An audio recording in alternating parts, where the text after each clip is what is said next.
Innal hamdalillah nahmaduhu wa nasta'inuhu wa nastaghfiruh wa na'udzu billahi min shururi anfusina wa min sayyiati a'malina may yahdihillahu fala mudilla lahu wa may yudlil fala hadiya lahu wa asyhadu an la ilaha illallah wa asyhadu anna Muhammadan 'abduhu wa rasuluhu la nabiyya ba'dahu wa salawatullahi wa salamuhu alaihi wa ala alihi wa sahbihi wa man sara ala nahjihi wa man jahada bi jihadihi ila yaumil mi'ad amma ba'd. Qala Allah ta'ala fi kitabihil karim a'udzu billahi minasy syaithanir rajim ya ayyuhalladzina amanu taqullaha haqqa tuqatih wa la tamutunna illa wa antum muslimun.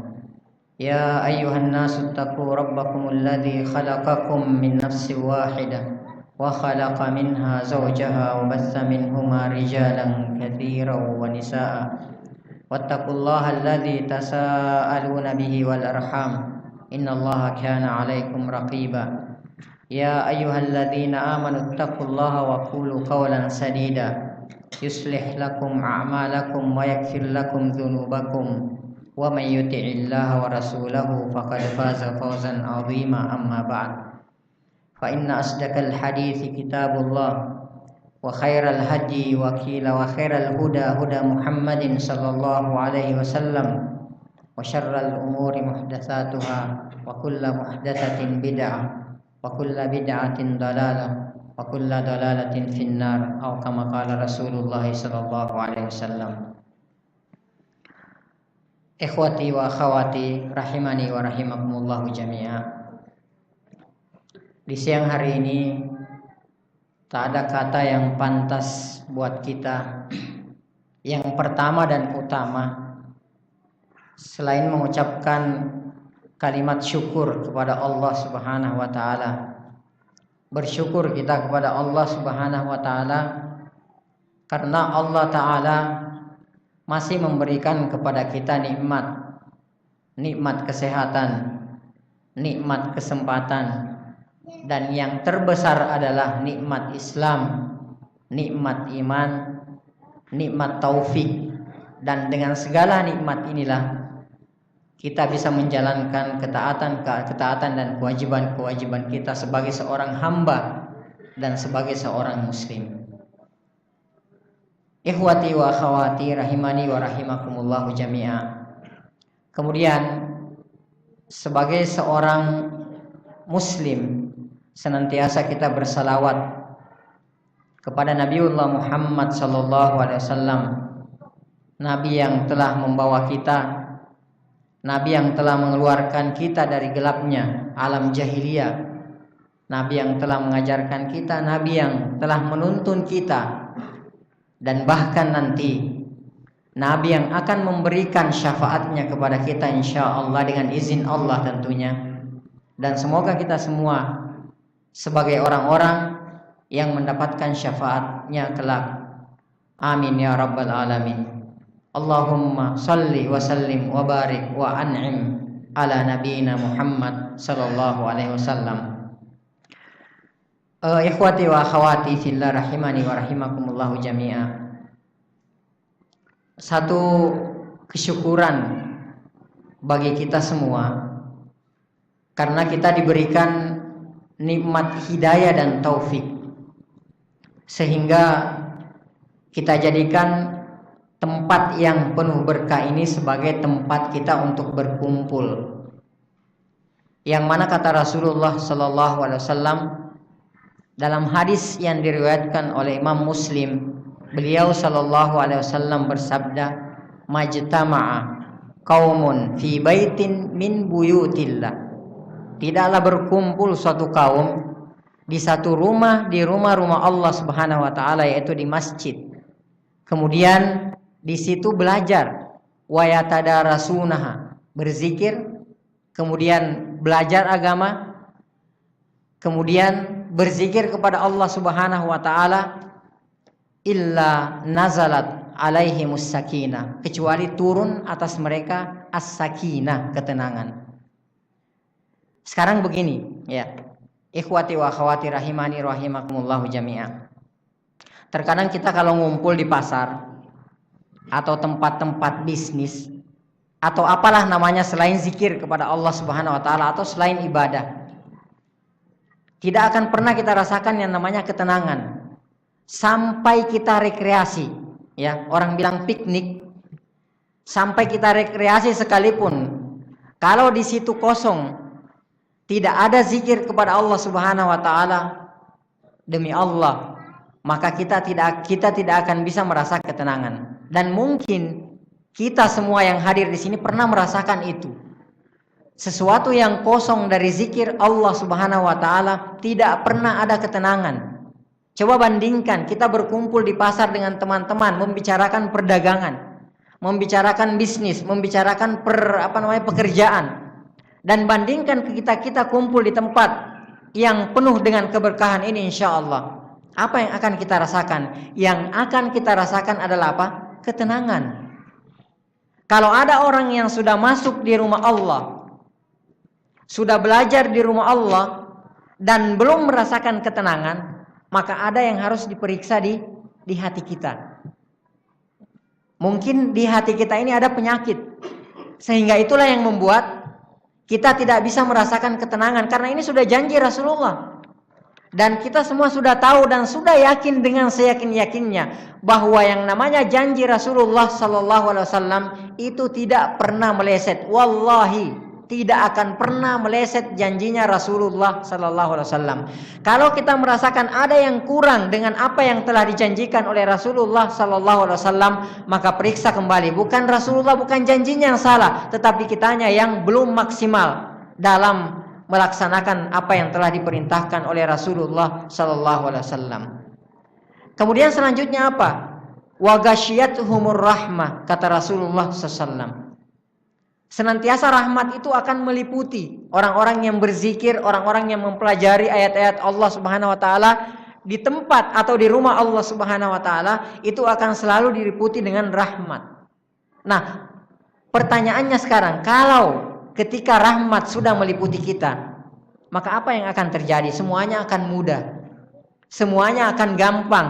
Jangankan urusan dunia, urusan akhirat pun insya Allah, kalau sudah rahmat yang menyelimuti kita, maka insya Allah semuanya akan dimudahkan oleh Allah Subhanahu wa taala. Dan yang lebih dahsyat lagi apa? Mereka akan dikelilingi oleh malaikat. Bahkan malaikat akan membentangkan sayapnya bagi orang-orang yang menuntut ilmu, ya. Karena ini nggak main-main. Orang yang berzikir, mempelajari ilmu Allah, lalu kemudian nantinya dia mengamalkan, ini nggak main-main, ya. Orang yang mempelajari ilmu itu, masya Allah, dahsyat sekali, ya. Kalau orang sudah mengetahui hukum Allah Subhanahu wa taala, tentunya dengan belajar, maka akan diangkat derajatnya oleh Allah Subhanahu wa taala. Dalam Al-Quran sering kita dengarkan Allah Subhanahu wa taala berfirman, yarfa'illahu alladhina amanu minkum walladzina utul ilma darajat. Orang yang beriman itu otomatis derajatnya diangkat. Orang yang beriman diangkat derajatnya itu otomatis. Lalu kemudian kata Allah, walladzina utul ilma, dan orang yang menuntut ilmu. Jadi begini, beriman saja itu tidak cukup, ya. Tapi iman itu harus terus dipupuk dengan ilmu. Makanya Allah mengatakan walladzina utul ilma darajat, ya. Beriman dan menuntut ilmu, itulah yang akan mengangkat derajat kita, ya. Orang yang beriman lalu kemudian berilmu, tentunya sebelumnya dengan belajar, ya, seperti ini, belajar di kajian-kajian, belajar secara formal maupun tidak formal, gitu kan. Kita mempelajari ilmu-ilmu Allah Subhanahu wa taala, maka nantinya akan diangkat derajatnya. Maka kita saksikan ada ungkapan dari para ulama yang mengatakan an-niyatu tijaratul ulama. Apa hubungannya, korelasinya antara niat dengan ilmu? Nanti kita akan tahu, ya. Nanti kita akan tahu. Kata para ulama, an-niyatu tijaratul ulama. Niat itu adalah tijarah, perdagangannya, bisnisnya siapa? Ulama. Sekarang saya tanya sama antum sekalian, ulama itu berilmu apa tidak berilmu? Harus berilmu. Kalau tidak berilmu, maka tidak disebut sebagai ulama. Ya kan? Karena ulama itu jamak dari kalimat alim. Ya, orang yang mengetahui, orang yang berilmu. Jamaknya adalah al-ulama. Ya. Nah, kata para ulama, an-niyatu tijaratul ulama. Niat itu adalah perdagangannya para ulama. Sekarang saya tanya sama antum, gimana konsep perdagangan itu? Konsep bisnis itu seperti apa? Ada yang tahu? Di sini banyak yang pebisnis kan? Nanti kita akan masuk, ini kan Abdurrahman bin Auf. Kita bicara Abdurrahman bin Auf, maka tidak lepas dari bisnis. Ya, tidak lepas dari bisnis, tidak lepas dari perang, ya, dan tidak lepas dari apa? Tidak lepas dari kedermawanan. Nah, sekarang saya tanya sama antum, prinsip perdagangan itu seperti apa? Iya, jual beli. Iya, kalau dalam perdagangan itu ada yang disebut modal sedikit-dikitnya, untung sebanyak-banyaknya. Ya, saya misalnya pedagang. Ya, gimana caranya? Barang yang saya beli modalnya 10.000, lalu kemudian saya untung 50.000, itu nggak terlarang. Yang penting kita tidak menipu. Ya kan seperti itu. Itu bisnis. Ya, prinsip perdagangan. Jadi nggak ada pedagang itu pedagang baru belajar. Saya mau modalnya 100.000, nanti ketika saya dapat, saya cuma modal dan untungnya itu cuma 50.000. Berhenti aja dari pedagang, tidur aja. Ya kan? Nah, an-niyatu tijaratul ulama. Niat itu adalah perdagangannya ulama. Nah, para ulama itu orang-orang yang berilmu itu yang sudah belajar tadi, itu dengan satu niat antum bisa mendapatkan berlipat-lipat pahala. Yang ketika orang itu pekerjaan itu, amalan itu dilakukan oleh orang yang tidak berilmu, satu dia lakukan, dia cuma dapat satu pahala. Tapi orang yang berilmu, orang yang mengetahui ilmunya, dengan satu perbuatan pahalanya bisa berlipat-lipat. Apa contohnya? Kita keluar berwudu menjelang asar misalnya, berwudu, ya. Lalu setelah berwudu masuk masjid, itu niatnya sholat apa? Sebelum sholat asar, ya. Kalau orang umumnya itu taunya apa? Tahiyatul masjid aja, ya. Habis itu dia sholat lagi kan? Sholat lagi, sholat qobliyah, ya. Habis itu ada lagi yang sholat apa? Sholat wudu. Tapi orang yang sudah paham, ya, yang sudah paham ilmunya, sudah tahu ilmunya, nanti dia cukup melaksanakan 2 rakaat saja. Tapi sebelum dia melaksanakan 2 rakaat ini, dia sudah memasang niat dalam hatinya bahwa saya ini yang pertama, saya sholat tahiyatul masjid. Yang kedua, saya sholat mutlak, sholat wudu. Yang ketiga, saya sholat qobliyah asar. Ya, ini contoh. Walaupun misalnya ada hadis yang mengatakan bahwa Rasulullah SAW bersabda, rahimallahu mri'in.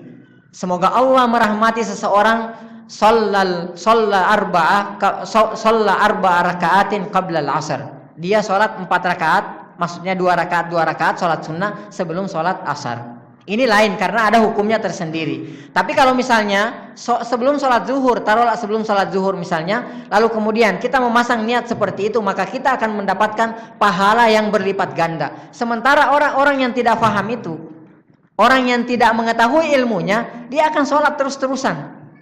Bahkan apa? Cenderung nanti dia melakukan kesalahan. Karena apa? Tidak memahami ilmunya.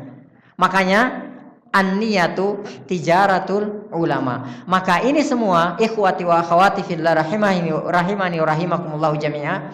Ini semualah yang membuat kita datang menuntut ilmu, ya, karena keutamaan yang dimiliki oleh orang-orang yang berilmu. Makanya kata Al-Imam Asy-Syafi'i rahimahullah, apa kata beliau? Ta'allam falaisal mar'u yuladu 'aliman. Belajarlah kalian. Kenapa? Falaisal mar'u yuladu 'aliman. Karena tidak ada orang yang dilahirkan di bumi ini dalam keadaan alim, pinter, ya. Allah Subhanahu wa taala berfirman dalam Al-Qur'an, wallahu akhrajakum min butuni ummahatikum la ta'lamuna syai'a. Allah yang mengeluarkan kalian dari rahim, dari perut dari perut-perut ibu kalian, la ta'lamuna syai'a. Kalian itu tidak mengetahui apapun. Jadi tidak mengetahui sesuatu pun. Lalu kemudian tugas kita selanjutnya adalah belajar.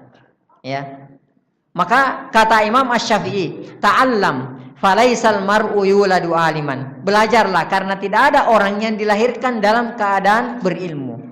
Walaisa akhu ilmin kaman huwa jahil, kata Imam Asy-Syafi'i. Tidak sama antara orang yang mengetahui, orang yang punya ilmu dengan orang yang tidak mengetahui, ya. Jadi itulah pentingnya kita mengetahui ilmu. Jadi bersyukurlah. Maka sekali lagi, ya, sebagai pengantar dari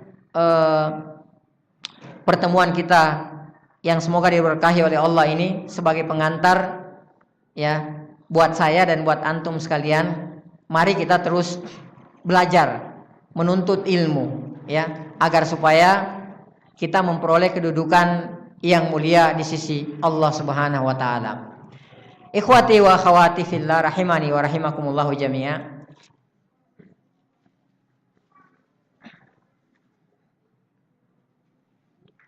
Pada kesempatan kali ini kita akan membicarakan atau kita akan berbicara tentang pribadi seorang sahabat yang sangat mulia.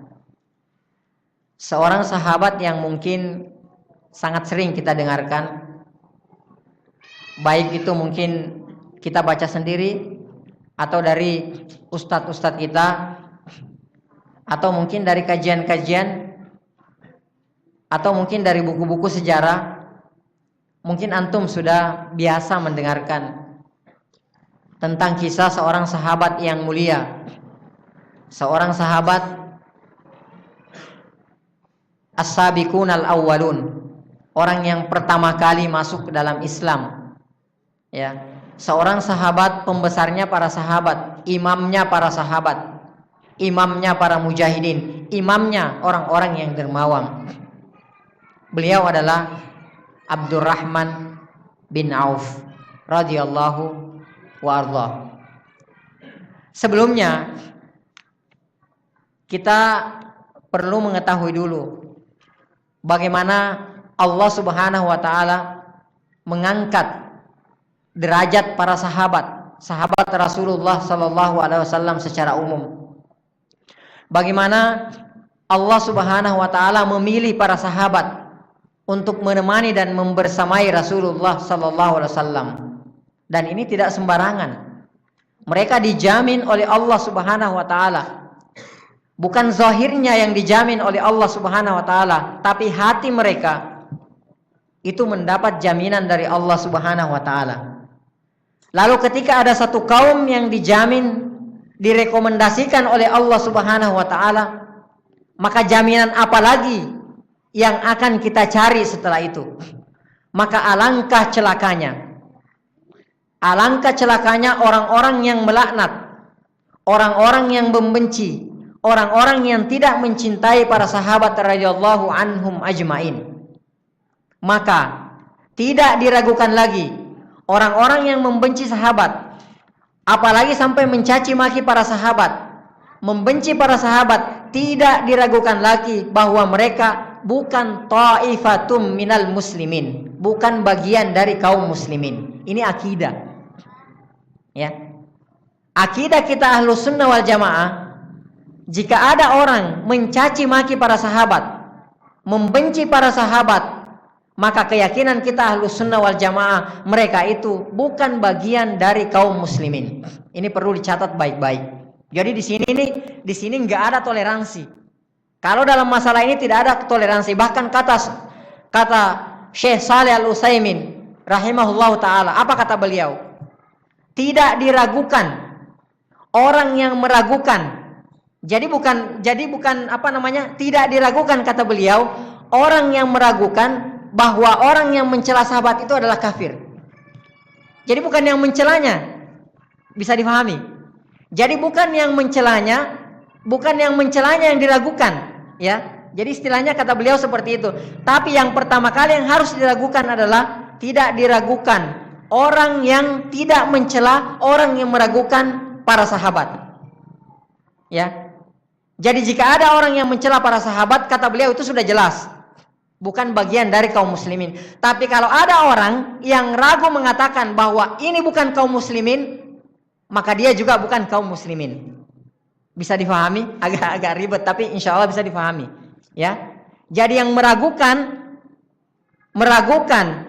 orang yang mencela bahwa dia itu bukan muslim, ya, kata Syekh Utsaimin, itu yang diragukan keislamannya. Jadi bukan yang mencela lagi yang diragukan. Itu enggak, udah selesai urusannya, ya. Ketika ada yang mengatakan bahwasanya ini sahabat begini, dia celah sahabat, sudah tidak diragukan lagi.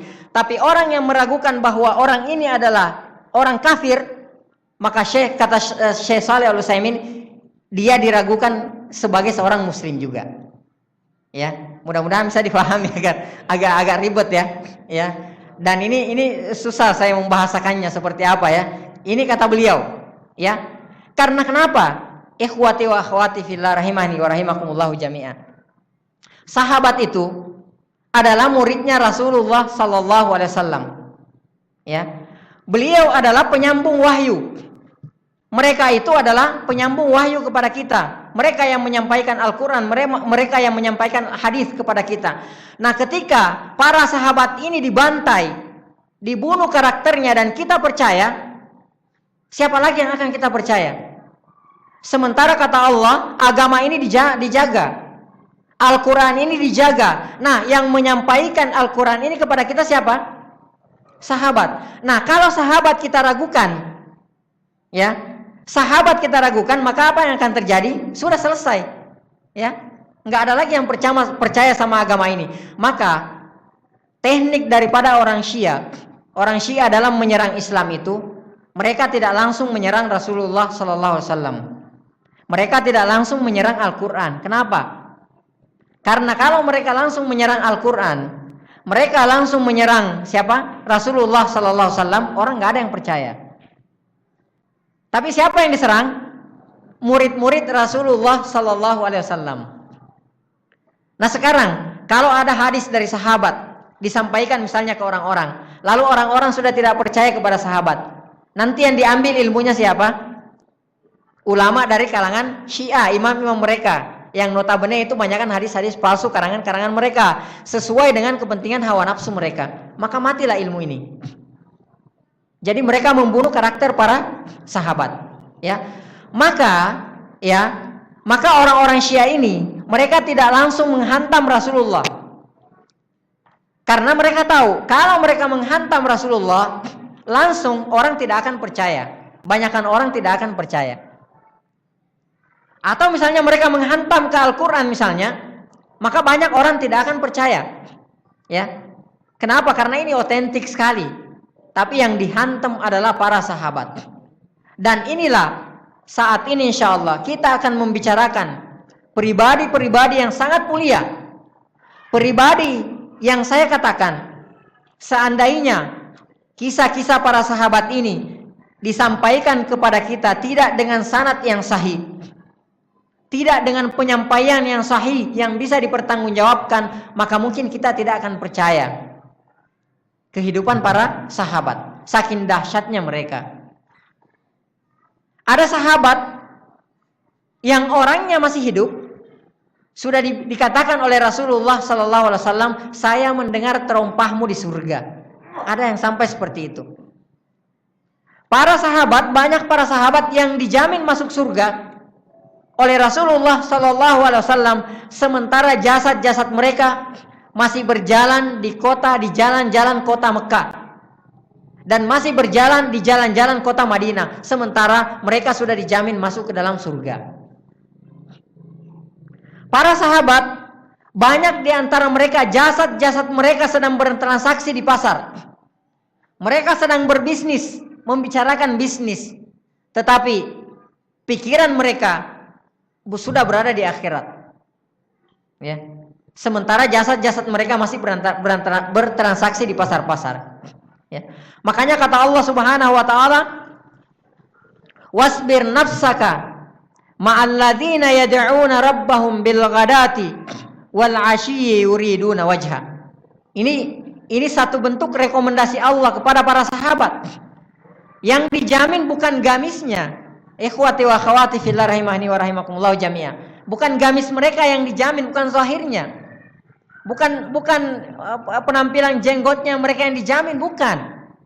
Tetapi hatinya yang langsung dijamin oleh Allah Subhanahu wa taala, ya. Kalau penampilan-penampilan zahir itu bisa menipu. Walaupun kita sebagai seorang muslim, kalau misalnya menghukumi sesuatu itu kita harus menghukumi yang zahirnya. Karena ada kaidah fikih yang mengatakan nahkum bi al-zahir. Kita menghukumi dengan zahirnya. Jadi kalau kita melihat penampilan seseorang sesuai dengan sunnah, kita harus menghukumi bahwa orang itu ahlus sunnah wal jamaah. Adapun asrarnya, apa yang terdapat di hatinya, itu antara urusan dia dengan Allah. Yang penting kita tidak melihat langsung ada penyimpangan atau ada pelanggaran yang dilakukan oleh orang tersebut. Ya, jadi kita berhukum kepada yang zahir. Ya, para sahabat itu mereka hatinya yang direkomendasikan oleh Allah Subhanahu wa taala. Sudah dibersihkan oleh Allah Subhanahu wa taala hati-hati mereka. Makanya tidak main-main. Allah Subhanahu wa taala berfirman kepada Nabi Muhammad sallallahu alaihi wasallam, "Wasbir nafsaka." Wahai Muhammad, kamu bersabar ma'alladzina yad'una rabbahum, bersama mereka yang menyeru Tuhan mereka. Siapa mereka di sini? Siapa mereka di sini? Para sahabat. Wasbir nafsaka, enggak main-main. Yang disuruh bersabar itu siapa? Nabi Muhammad sallallahu alaihi wasallam.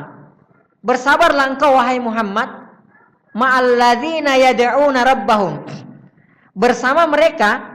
Mereka ini siapa? Para sahabat. Yad'una rabbahum, yang senantiasa terus menyeru Tuhan mereka. Bil ghadati wal 'ashyi yuriduna wajha. Allah jamin di sini. Allah jamin hatinya para sahabat, yuriduna wajah. Mereka itu menginginkan apa? Menginginkan keridhaan Allah Subhanahu wa taala. Saya tanya sekarang, kita di sini semua ada jaminan? Ada yang bisa menjamin bahwa kita mencari ridho Allah? Ada yang bisa menjamin? Enggak ada. Enggak ada orang yang boleh menjamin, saya jamin orang ini mencari ridho Allah, enggak. Antum tahu isi hatinya? Enggak. Ya, kita cuma bisa menghukum yang zahirnya saja. Tapi para sahabat, ikhwati wa akhwati fillah rahimani wa rahimakumullah jami'an, dijamin hati mereka oleh Allah Subhanahu wa taala, yuriduna wajha. Mereka itu menginginkan wajah Allah. Mereka itu menginginkan ridho Allah Subhanahu wa taala. Ini Allah sendiri yang jamin, ya.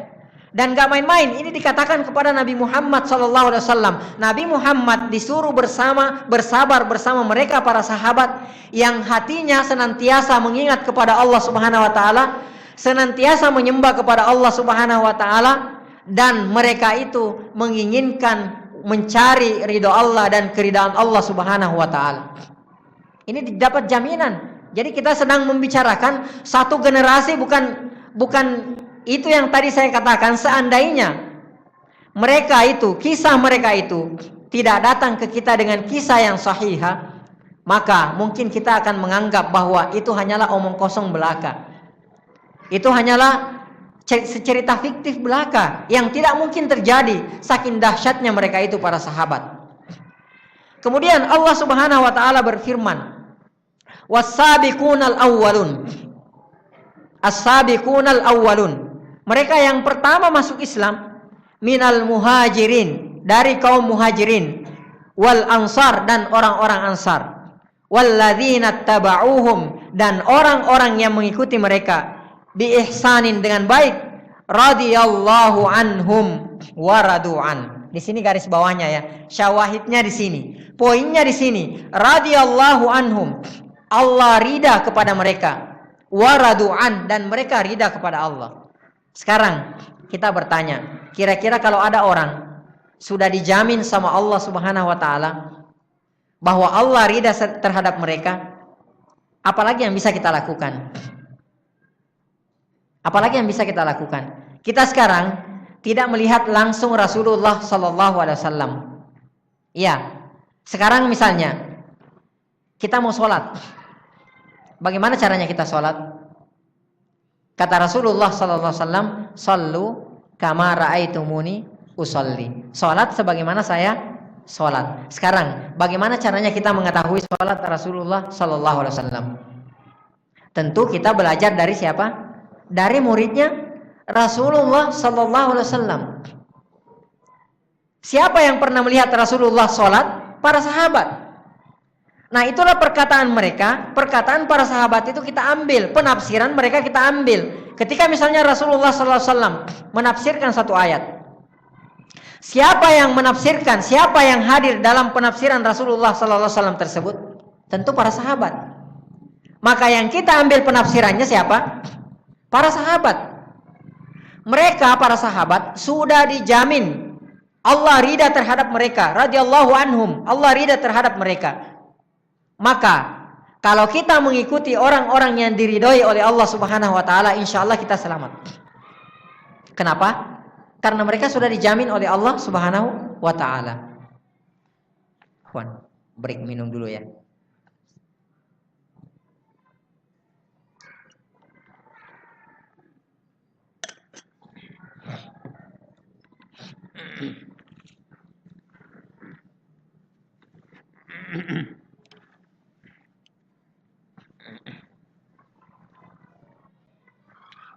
Taib.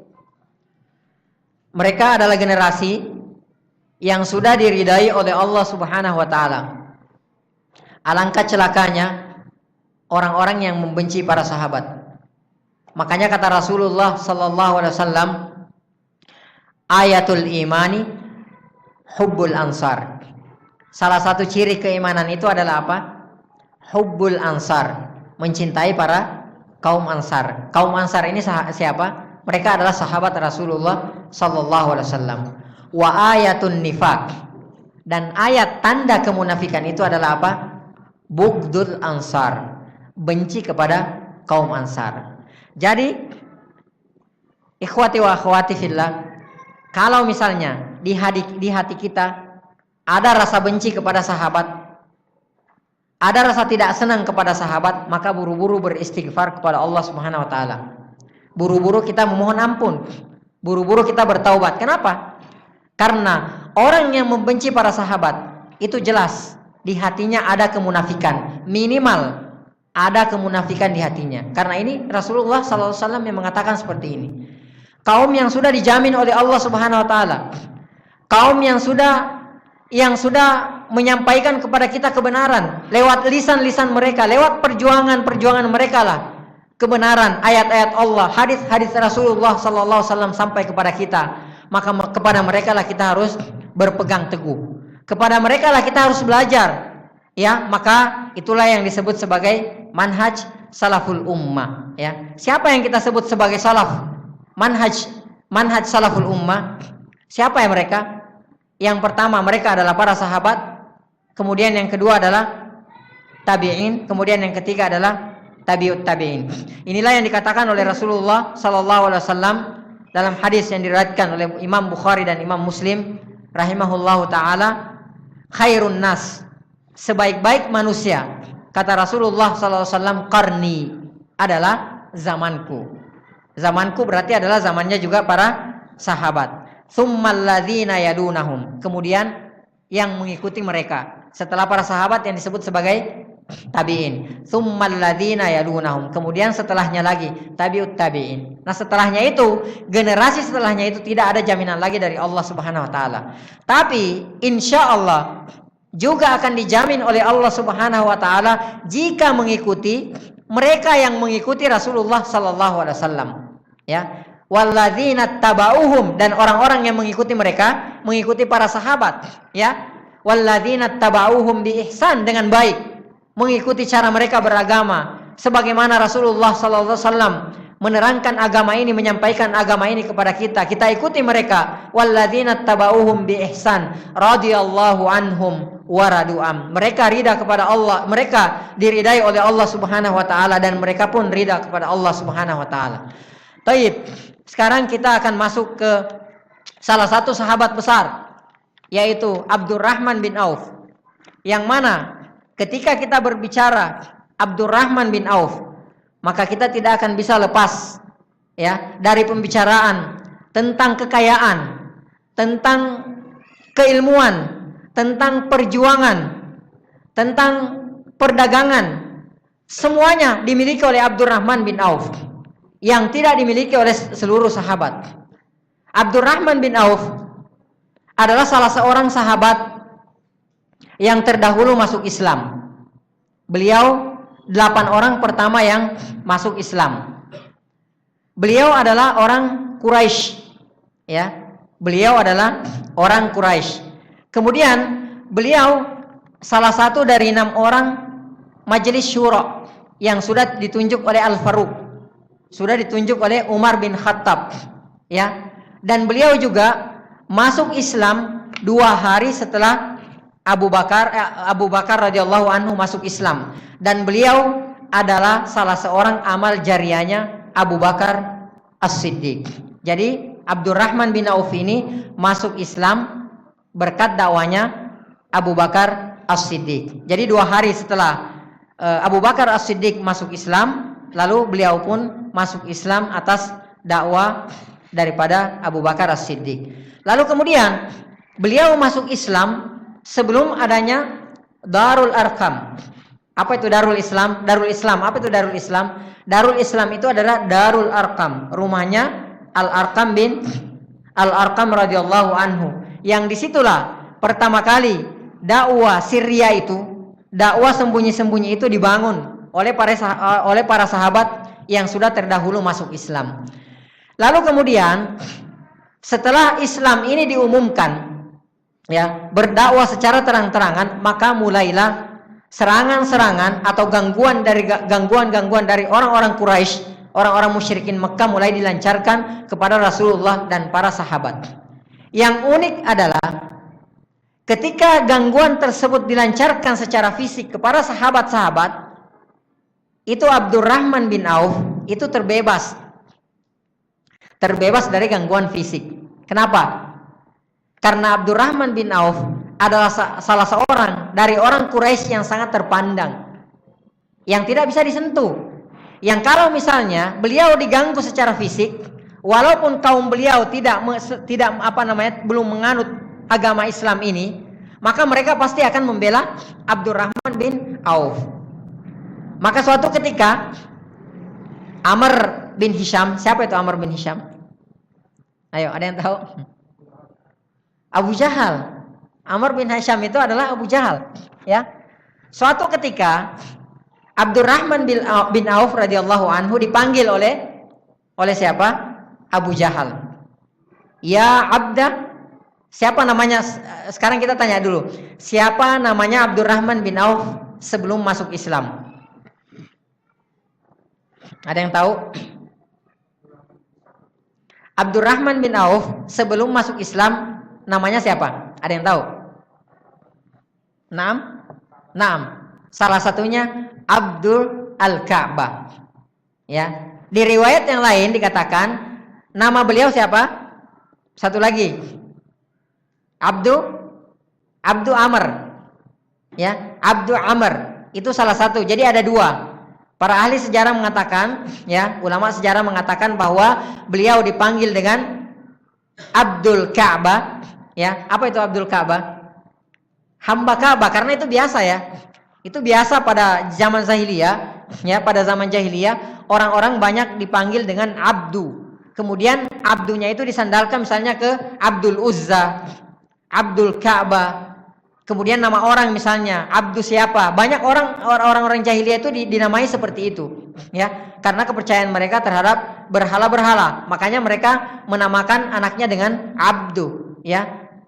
Nah, Abdurrahman bin Auf itu namanya Abdul Ka'bah dan Abdu Amr. Tapi wallahu alam, saya lebih cenderung kepada ahli sejarah yang mengatakan bahwasanya nama beliau yang paling kuat itu adalah Abdu Amr, ya. Jadi Abdu Amru. Jadi nama beliau itu Abdu Amr. Nah, Abu Jahal memanggil Abdurrahman bin Auf, ya Abda Amr. Enggak mau nengok Abdurrahman. Kenapa enggak mau nengok Abdurrahman? Bukan namanya. Ya, bukan namanya, makanya beliau enggak mau nengok gitu loh. Sampai akhirnya didatangi dan ditarik. Ya, baru dia mau nengok. Ya. Lalu kata beliau, nama saya bukan Abdu Amr. Saya adalah Abdurrahman. Kata Abu Jahal, "Oh, Rahman, apa itu Rahman?" Mereka enggak kenal, ya. Ada yang mengenal tapi tidak mau mengakui namanya Allah, Ar-Rahman namanya Allah. Kemudian Ada yang memang tidak mengetahui. Ar-Rahman mereka tidak mengetahui, banyak orang jahiliyah tidak mengetahui bahwa Ar-Rahman itu adalah namanya Allah, ya. Makanya kata Rasulullah sallallahu alaihi wasallam, khairul asma Abdullah. Sebaik-baik nama itu siapa? Abdullah wa Abdur Rahman. Ya. Sebaik-baik nama di sisi Allah siapa? Abdullah atau Abdurrahman. Ya, jadi mengandung penghambaan kepada Allah. Abdullah atau Abdurrahman itu adalah sebaik-baik nama. Maka ketika Rasulullah sallallahu alaihi wasallam menemui Abdurrahman bin Auf dan waktu itu namanya masih Abdu Amr, kata Rasulullah, la bal anta Abdurrahman. Jadi yang menamai Abdurrahman adalah Rasulullah sallallahu alaihi wasallam. Dan Abdurrahman bin Auf sangat senang dengan panggilan Rasulullah tersebut. Lalu kemudian banyak sekali Rasulullah sallallahu alaihi wasallam mengganti namanya para sahabat. Di banyak kesempatan kita bisa saksikan ada sahabat yang namanya sebelum masuk Islam namanya siapa? Hazan. Apa artinya hazan? Sedih. Ya. Sedih atau berduka itu namanya hazan, ya. Lalu kata Rasulullah, la bal anta sahal. La, kamu bukan namanya hazan, kamu itu enggak sedih, tapi kamu sahal. Apa artinya sahal? Sahal itu artinya mudah, yusr, ya. Sahal itu artinya mudah, artinya gampang. Dan yang dipanggil sahal oleh Rasulullah sallallahu alaihi wasallam yansyarih sadruhu, ya. Dia sangat senang, ya. Dadanya itu sangat lapang dipanggil dengan nama sahal, ya. Dan pengalaman ya, ikhwati wa akhwati semuanya, kalau ngasih nama yang sudah terlanjur ya mau gimana lagi? Ngasih nama ke anak itu kasih nama yang bagus, ya. Karena apa? Banyak orang yang berprinsip begini, apalah arti sebuah nama? Ya penting lah, ya kan? Nama itu doa, ya. Kalau kita mengatakan misalnya Abdurrahman, apa artinya Abdurrahman? Hamba yang maha pemurah. Antum nanti lihat gimana kisahnya Abdurrahman, gimana pemurahnya Abdurrahman, ya kan? Gimana kekayaannya Abdurrahman dan gimana dermawannya Abdurrahman bin Auf radhiyallahu anhu. Ini tidak lepas dari nama. Jadi jangan memandang remeh nama itu, ya. Dan di Arab itu kebiasaannya nama itu nggak panjang-panjang, nggak kayak kita di sini. Di sini di Indonesia, afwan ya, yang namanya panjang ini nggak bermaksud, saya nggak tahu, ya. Biasanya kita kadang-kadang ada orang namanya Topan, Sani, Mahmud, Abbas, macam-macam. Tahu-tahu begitu dipanggil Pan. Ya. Kalau di Arab sana, antum tahu sendiri kan, enggak macam-macam. Said. Ya kan? Said, siapa lagi? Abdullah, Abdurrahman, Su'ad. Ya kan begitu-begitu aja, enggak panjang, ya. Jadi enggak 1 2 3 4, ya. Kita 3 nama bapak kita belum masuk, ya. Abu kita belum masuk. Mereka 3 nama itu sudah ikut kakeknya, ya. Abdurrahman bin Auf bin Abdu bin Auf itu sudah 3. Kalau kita enggak, ya. Misalnya siapa? Ya, Topan, Sani, Mahmud, Abbas. Ini yang punya nama cuma 1 tapi 4. Kalau di Arab sana sudah 4 orang ini, ya. Tapi begitu dipanggil siapa? Pan. Ya, itu kita, ya. Jadi kalau ngasih nama itu, ya, ini pelajaran buat kita sekalian, ya. Yang sudah terlanjur mau gimana lagi? Boleh namanya dipanggil, diganti, tetapi di pencatatan sipil itu kan susah, ya, nggak ada masalah. Tapi kalau secara panggilan aja sebisa mungkin nama-nama yang tidak mencerminkan keislaman itu sebaiknya diganti. Sebagaimana Rasulullah Shallallahu Alaihi Wasallam mengganti nama para sahabat, ya. Ada yang namanya misalnya afwan ya. Ini enggak ngerti, enggak tahu di sini ada yang namanya seperti itu. Misalnya ada yang dipanggil John. Ya. Enggak apa-apa. Namanya John, antum panggil namanya siapa? Sohib kita namanya siapa? Saudara kita namanya siapa? John. Oh, anak panggil antum Abdullah ya. Ya Abdullah ta'al gitu. Abdullah sini kan seperti itu. Ya. Seperti misalnya kalau antum umroh atau haji, itu kalau antum masuk di restoran-restoran, tempat makan atau segala macam, itu antum akan sering orang memanggil siapa? Muhammad. Jadi semua orang dipanggil Muhammad, ya. Antum nggak tahu siapa-siapa di sana, tiba-tiba ada yang manggil antum Muhammad. Antum balik aja, itu yang dipanggil antum. Ya, dan antum gak usah segan-segan panggil mereka cuma Muhammad. Jadi misalnya antum lagi mandi di restoran di sana misalnya, di rumah makan lagi makan, tiba-tiba butuh air, panggil aja Muhammad ta'al. Karena memang mereka seperti itu, ya. Jadi memanggil orang dengan nama Muhammad, ya, memanggil orang dengan nama Muhammad. Baik, kita lanjut. Abdurrahman bin Auf adalah salah seorang sahabat yang pertama masuk Islam, termasuk dari generasi yang pertama yang masuk Islam. Kemudian beliau adalah anggota syura, ya. Siapa itu anggota syura? Itu ada 6 orang, yang mana mereka ini dimintai pendapat. Bahkan tanggung jawab mereka nantinya adalah memilih para khalifah setelah Umar bin Khattab radhiyallahu anhu meninggal. Ya, mereka disuruh untuk memilih pemimpin.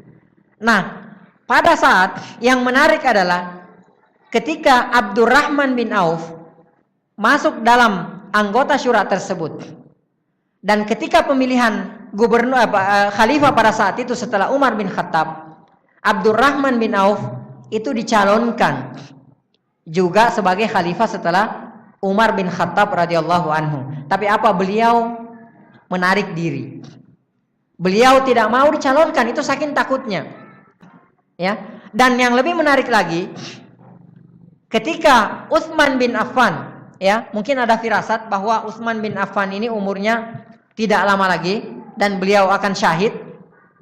Beliau mengirim utusan kepada Abdurrahman bin Auf, mengatakan bahwasanya setelah saya Abdurrahman bin Auf yang menggantikan saya. Apa yang terjadi?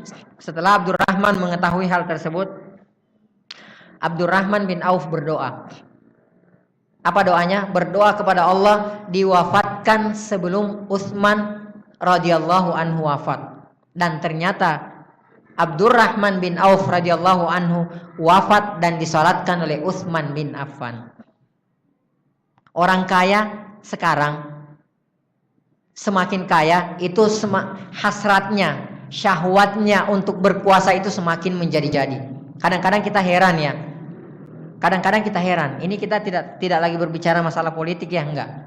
Ini kita lagi berbicara masalah kekuasaan dan hubungannya dengan Abdurrahman bin Auf. Orang-orang kaya sekarang, kadang-kadang kita heran. Indonesia sudah bisa dibeli dengan uangnya. Tapi kok bisa gitu loh. Syahwatnya untuk berkuasa itu menggebu-gebu. Padahal dengan kekayaannya itu sudah cukup. Ada orang yang sudah, jangankan 7 turunan, 20 turunan dia bisa biayai dengan kekayaannya. Tapi syahwatnya untuk berkuasa itu masih menggebu-gebu. Ya, banyak kita saksikan seperti itu. Orang kaya kadang-kadang menonjol, pengennya tuh menonjol. Jadi tokoh di tengah-tengah masyarakat. Ingin memperlihatkan powernya.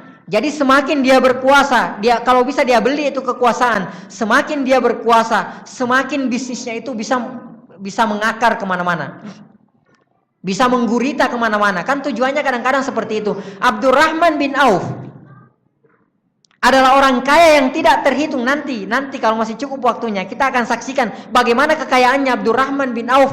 Yang seandainya kita cerita, saya kemarin coba duduk sendiri termenung, kemudian saya pakai bukan kalkulator, handphone.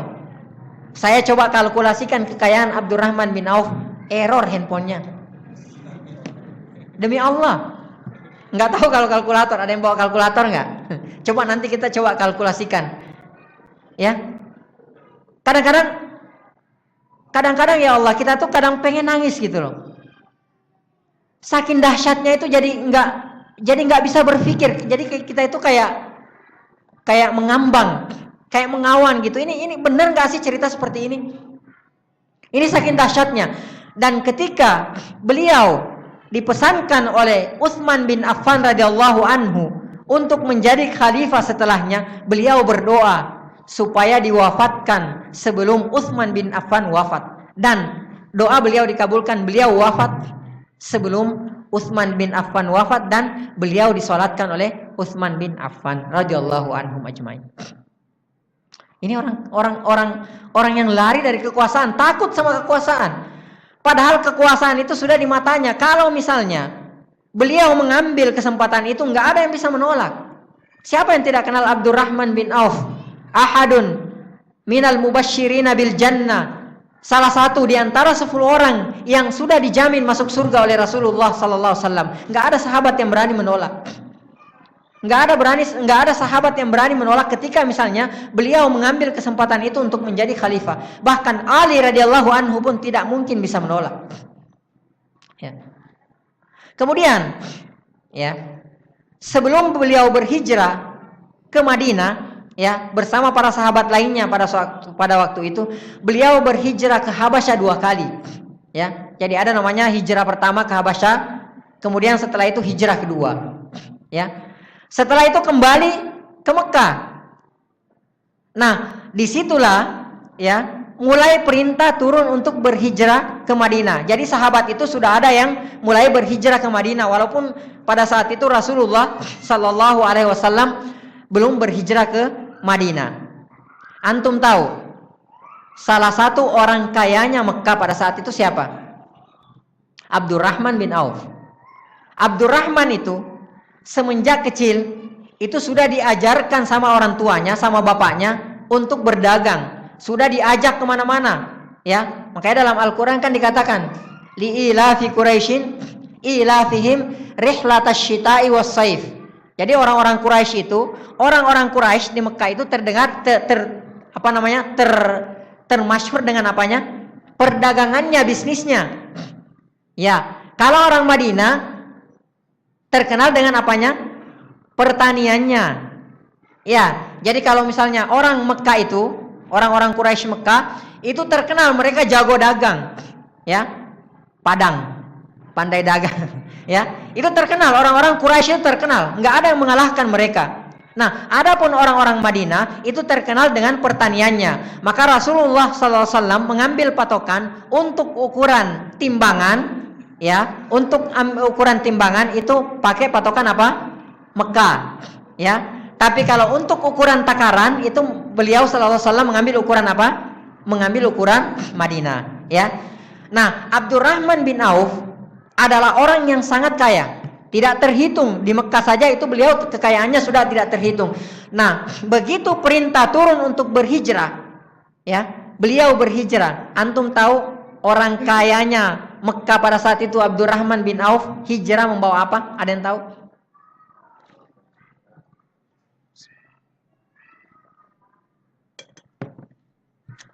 Apaan ya? Apa yang dibawa oleh Abdurrahman bin Auf? Emas, kendaraan, onta, kuda, kambing, rumahnya dipindahin, istrinya dibawa, anak-anaknya dibawa. Bawa apa Abdurrahman bin Auf? Abdurrahman bin Auf cuma membawa iman dan selembar baju yang ada di badannya. Itu toh. Sekarang begini, tiba-tiba ada perintah, kita semua ini berangkat, ya, berangkat semua misalnya ke Lampung atau kemana gitu, ya, nggak pakai nanya lagi, lah istri saya gimana, baju saya gimana, mobil saya gimana, aset saya gimana, BP, surat-surat tanah saya gimana, nggak nanya, dengan ini berangkat, ya. Sampai di Madinah, orang kaya yang tadinya kaya dibangun dari nol, tiba-tiba miskin mendadak. Jadi bukan kaya mendadak, tapi miskin mendadak. Gimana tidak miskin mendadak? Aset nggak ada yang dibawa, baju yang ada aja, cuma ada yang di badan aja yang dibawa berangkat ke Madinah. Maka salah satu langkah Rasulullah Sallallahu Alaihi Wasallam ketika tiba di Madinah, apa yang beliau lakukan? Sebelum beliau membangun masjid, sebelum beliau membangun bangunan, sebelum beliau membangun peradaban, yang pertama kali dibangun oleh Rasulullah adalah apa? Al-Mu'akhah. Dipersaudarakan antara kaum Muhajirin dengan kaum Ansar. Itu yang beliau lakukan sallallahu alaihi wasallam, itu yang pertama kali beliau lakukan. Dan dipersaudarakanlah kaum Muhajirin dengan kaum Ansar. Rasulullah tahu mana yang harus dipersaudarakan, ini dengan ini, Abu Bakar dengan siapa, Ali dengan siapa, Abdurrahman bin Auf dengan siapa. Dan kisah-kisah mereka, mu'akha bainahum, kisah persaudaraan di antara para sahabat itu sangat terkenal. Dan yang paling menonjol persaudaraannya yang dipersaudarakan oleh Rasulullah Sallallahu Alaihi Wasallam siapa? Abdurrahman bin Auf. Dan ini banyak ditulis dengan tinta emas oleh para penulis sejarah. Ya, karena saking menonjolnya kisah persaudaraan antara Abdurrahman bin Auf dengan Sa'ad bin Rabi', ya. Nah, Rasulullah sallallahu alaihi wasallam mempersaudarakan Abdurrahman bin Auf dengan Sa'ad bin Rabi'. Sa'ad bin Rabi' ini orang mana? Al-Ansari, orang-orang Ansar. Sa'ad bin Rabi' ini beliau adalah pembesar di kaumnya. Salah seorang pembesar di kaum Ansar. Itu yang pertama. Yang kedua, beliau ini adalah orang yang kaya raya. Bukan kaya lagi tapi pakai raya, kaya raya. Antum tahu Sa'ad bin Rabi' ini memiliki setengah perkebunan kurma yang ada di Madinah. Jadi kalau saya ibaratkan begini ya, kita ibaratkan begini. Jakarta, Kuningan itu Jakarta mana Pak ya? Selatan atau pusat? Jakarta Selatan ya. Ya. Di sini kan banyak gedung-gedung itu. Ya. Banyak gedung-gedung di situ. Dan gedung-gedung itu dikuasai oleh orang-orang tertentu. Kalau diibaratkan dengan Sa'ad bin Rabi', ya, diibaratkan dengan beliau menguasai separuh aset dari situ. Karena antum tahu perkebunan kurma sampai hari ini di Arab sana itu lebih mahal daripada building. Lebih bernilai, lebih mahal harganya daripada building. Dan ini dimiliki separuhnya oleh Sa'ad bin Rabi'. Ya, dimiliki oleh beliau separuhnya, saudaranya Abdurrahman bin Auf. Dan antum tahu konsekuensi daripada al-mu'akha, persaudaraan antara muhajirin dan ansar pada awalnya itu mewarisi. Jadi kalau meninggal mewarisi.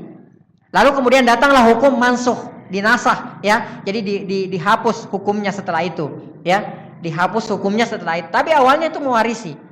Ya. Apa yang terjadi? Ini saat sangat bahagia sekali dipersaudarakan dengan Abdurrahman bin Auf. Ya. Bahagia sekali, gembira sekali menerima persahabatan ini. Persaudaraan ini gembira sekali. Lalu apa kata beliau kepada Abdurrahman bin Auf? Saya adalah pemilik perkebunan, salah seorang pemilik perkebunan terbesar di Madinah. Saya banyak hartanya. Saya banyak perkebunannya. Separuh perkebunan tersebut buat kamu separuh. Separuh. Apa yang membuat mereka seperti ini? Karena mereka tahu terminal daripada persaudaraan ini nanti surga. Jannatun Naim, surga yang sudah dijanjikan oleh Rasulullah sallallahu alaihi wasallam. Mereka nggak ragu. Ya kan? Separuh gitu loh. Ya. Lihat bagaimana Rasulullah mempersaudarakan ya.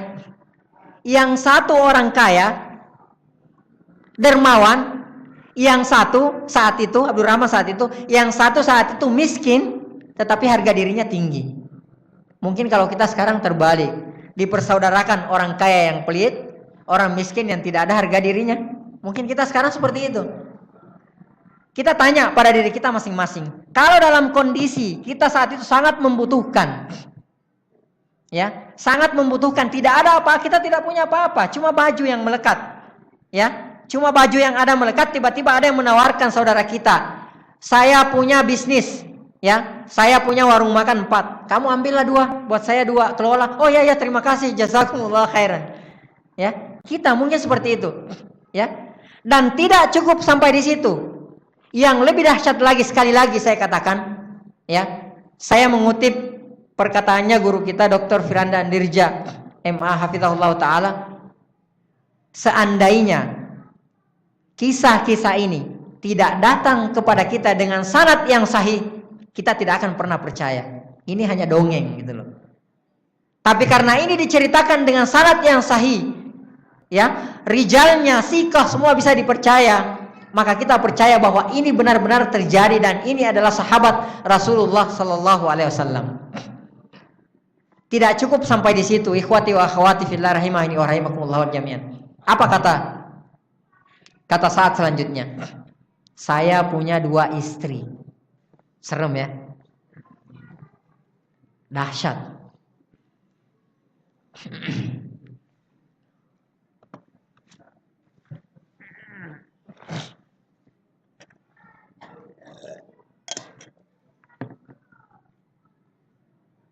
Antum Kalau lagi sendiri, kisah ini, kemudian renungkan, antum menangis.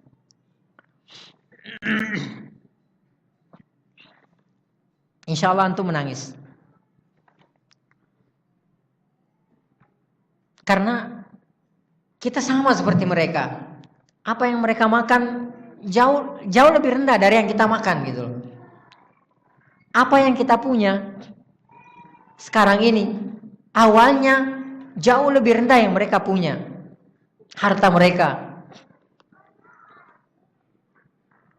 Ilmu yang kita dapat sekarang ini sudah luar biasa, Masya Allah. Ilmu kita sekarang ini, ilmu yang datangi kita, bukan kita yang datangi ilmu. Antum tahu dulu perjuangan orang-orang mengilmu. Ada sahabat yang berjalan dari Madinah ke Suriah, perjalanan 1 bulan karena apa? Pengen tahu satu hadis, pengen memastikan bahwa benar hadis ini datang dari Rasulullah SAW dan yang mengetahui ada di Suriah sana. Perjalanan dengan mempergunakan onta pada saat itu 1 bulan perjalanan. Setelah beliau sampai tahu bahwa ilmu itu betul dari Rasulullah, kembali lagi. Antum sekarang tinggal ketik Abdurrahman bin Auf, keluar semuanya. Dari beritanya yang sahih, yang dhaif, yang maudhu, yang palsu, semua ada. Ya. Kita kembali lagi, ya. Kita kembali lagi. Kata Sa'ad bin Rabi, saya punya 2 istri. Silahkan engkau lihat salah seorang di antara mereka. Ini enggak pakai jarak ya. Baru aja ditawarkan dan Abdurrahman belum sempat menjawab. Belum sempat iya, enggak, belum. Saya punya perkebunan, saya orang kaya, ambil separuhnya buat Anda. Ambil separuhnya buat antum. Belum sempat Abdurrahman menjawab, dilanjutkan dengan kata wow, wah, dan saya punya 2 istri. Silahkan engkau lihat, pada saat itu hijab belum wajib. Silahkan engkau lihat salah seorang, bukan dipilihkan, ya, salah seorang di antara keduanya, mana yang paling engkau sukai, saya ceraikan, habis masa iddahnya silahkan engkau nikahi. Enggak punya duit, saya kawinkan lagi engkau dengan uang saya tersebut. Sekarang kita kembalikan ke hati kita masing-masing. Enggak usah jauh-jauh. Ya. Enggak usah jauh-jauh. Ini bersama buat kita ya, terutama buat saya sebagai orang yang berbicara. Antum bawa teh kotak. Ya. Lagi haus jalan teh kotak, tiba-tiba ada pengemis di pinggir jalan. Meminta minuman antum tersebut. Mampu enggak? Ini sederhana sekali ya. Dan di kantong kita ini masih ada 10.000. Hanya memberikan yang ini, teh kotak ini, lalu kemudian kita beli lagi, mampu nggak kita? Ini kita kembalikan ke hati kita masing-masing. Nggak usah dijawab. Ya, tapi kita kembalikan ke hati kita masing-masing. Sampai segitunya ditawarkan, ya. Yang satu ifanya luar biasa, Abdurrahman bin Auf, tidak kesempatan dalam kesempitan, enggak. Tidak memanfaatkan kesempatan tersebut. Ya. Tidak menerima Abdurrahman, ditolak dengan halus. Ya. Kalau kita sekarang kira-kira apa yang terjadi? Ya. Kita ambil separuh hartanya. Banyak sekarang ya, afwan ya. Saya tidak bermaksud untuk menyinggung seseorang. Banyak sekarang berita-berita, banyak orang yang melakukan modus penipuan. Modus penipuan ya kayak kita ini misalnya ngaji, ya kan? Setelah ngaji kenal, oh dia lihat, oh ini kayaknya hartanya banyak, dideketin. Setelah itu di SMS, akhi, ana minta tolong, ana lagi banyak keperluan, ana lagi musibah, mau pinjam dana, gitu kan? Setelah itu nggak nongol-nongol lagi. Ya kan? Bila salam wala kalam, gitu kan. Banyak yang cerita-cerita seperti itu. Ada juga yang pinjam gitu kan. Begitu ditagih galakan dia. Antum ini kayak nggak ngaji nagih-nagih orang. Ya kan? Masya Allah, ini yang hilang dari kita, iffah, harga diri, kemuliaan kita, kesucian jiwa kita, ini yang hilang dari kita. Ya, bahkan kadang-kadang kita gadaikan untuk dunia gitu loh. Ini yang kadang-kadang hilang dari kita. Abdurrahman bin Auf tidak ada. Abdurrahman bin Auf jangankan separuh perkebunan, 1 dinar pun beliau nggak minta. 1 dinar pun beliau nggak pinjam nggak. Seharusnya kalau beliau punya iffah, beliau bisa saja, ya udah saya pinjam 2 dinar, 1 dinar 2 dinar. Tapi enggak, pinjam pun enggak. Apa yang beliau katakan? Jawabannya sangat halus dan sangat diplomatis sekali untuk menolak kebaikan dari saat saudaranya tersebut. Apa yang beliau katakan? Barakallahu fika wa fi malika wa fi ahlika. Semoga Allah merahmati engkau. Semoga Allah memberkahi engkau. Semoga Allah memberkahi keluarga kamu. Semoga Allah memberkahi hartamu. Dullani 'alas suq. Tunjukkan saja sama saya pasar di mana. Nah, ini jiwa bisnis itu. Pebisnis itu yang ditanyakan apa? Pasar. Ya. Tapi ingat, pebisnis muslim itu mukmin, pebisnis mukmin sejati itu walaupun jasadnya di pasar, jiwanya di masjid. Itu pasti. Ya. Inilah yang disebut oleh Allah dalam surah An-Nur. Apa yang Allah katakan dalam surah An-Nur? Rijalun la tulhihim tijaratun wala bai'un an dzikrillah. Rijal la tulhihim, yang tidak dilalaikan tijara, perdagangan, wala bai', dan tidak jual beli, an dzikrillah, dari mengingat Allah. Antum lihat, mereka kaya raya. Mereka kaya raya, hartanya melimpah, tidak bisa terhitung dengan kalkulator sebagaimana yang saya katakan tadi. Tapi apa? Jasad, apa ruh mereka itu ada di masjid. Ruh mereka itu ada di akhirat. Walaupun antum lihat mereka sedang bertransaksi di pasar. Itu mereka. Maka kata beliau, dullani 'alas suq, tunjukkan saya di mana pasar. Ya, pasar ya. Ya, jadi jangan juga udahlah kita berdagang tapi kita berserah diri, tawakal aja sama Allah, enggak seperti itu. Antum juga harus lihat yang strategis di mana, ya. Jangan antum punya kesempatan buka di pinggir jalan raya, tapi udah antum carinya di gang, udahlah di gang aja. Kalau rezeki enggak kemana-mana, enggak seperti itu. Ada strategi juga. Dan Abdurrahman bin Auf mengajarkan kita akan hal ini. Bagaimana strategi tersebut? Tunjukkan saya di mana pasar. Enggak ada modal, enggak pinjam modal. 1 dinar, 2 dinar, enggak ada modal, cuma pakaian. Yang melekat di badan cuma itu modalnya. Lalu beliau berangkat ke pasar. Apa yang beliau lakukan? Beliau dekati pedagang susu kering sama minyak samin. Beliau negosiasi. Ini pedagang. Ini asalnya orang kaya. Asalnya pedagang. Dari kecil sudah diasah perdagangannya. Jiwa perdagangannya, kepemimpinannya, leadernya itu sudah diasah dari kecil. Dia pelajari itu pasar, dia cepat menangkap peluang itu. Dia dekati penjual susu kering. Saya boleh nggak? Saya bantu jual punya kamu. Jadi tempo ya. Nah, makanya kemudian di sini keluar hukum tempo. Artinya membeli sesuatu dengan tempo itu boleh. Ya kan? Beliau ngambil susu, utang. Bayarnya nanti, sore apa besok gitu loh. Sore harinya semuanya habis. Abdurrahman bin Auf menjualnya habis semuanya. Ya. Lalu kemudian dibayar. Nah, sebelumnya ditanya, "Kamu siapa?" "Saya Abdurrahman bin Auf Al-Quraisy."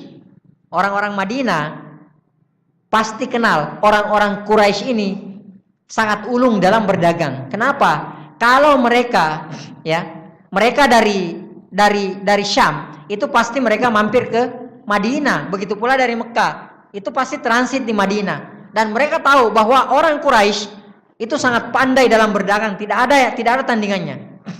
Kepercayaan, ini kembali lagi kepada kepercayaan. Makanya antum yang pedagang jangan berkecil hati kalau tidak punya modal, tidak punya modal uang. Tapi kalau antum punya modal kepercayaan, insya Allah berkembang antum. Ini yang dimiliki oleh Abdurrahman. Oh begitu dengan Quraisy, udah dikasih. Habis akhirnya apa? Orang-orang yang tahu ya, karena dagangannya nggak laku, akhirnya pada nawarin ke Abdurrahman. Ya, ini jualin punya saya deh. Udah nggak apa-apa, tempo deh. Ya, karena apa? Nggak laku. Dan pada saat itu sore harinya Abdurrahman sudah membawa hasil, sudah punya modal. Ya. Tidak lama kemudian, singkat cerita, beliau akhirnya menikah. Abdurrahman bin Auf menikah dengan seorang wanita dari Ansar, ya, Ansariyah. Akhirnya menikahlah beliau. Kemudian setelah menikah, Rasulullah SAW bertemu dengan Abdurrahman bin Auf. Dia lihat Abdurrahman bin Auf, ini Rasulullah melihat Abdurrahman bin Auf. Lah, ini Abdurrahman bin Auf kemarin bajunya masih lusuh.